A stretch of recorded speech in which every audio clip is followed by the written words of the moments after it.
سوال نمبر 1، کھانا کھانے سے پہلے کیا کہنا چاہیے؟ الحمدللہ، ماشاء اللہ، سبحان اللہ، بسم اللہ۔ آپ کا صحیح جواب ہے بسم اللہ۔ سوال نمبر 2، قرآن مجید میں کتنی آیاتیں ہیں؟ 6667، 540، 6665، 6666۔ آپ کا صحیح جواب ہے 6666۔ سوال نمبر 3، قرآن مجید میں صورتیں کتنی ہیں؟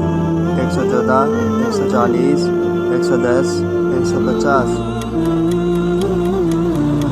آپ کا صحیح جواب ہے 114۔ سوال نمبر 4، قرآن مجید میں منزلیں کتنی ہیں؟ 8، 6، 9، 7۔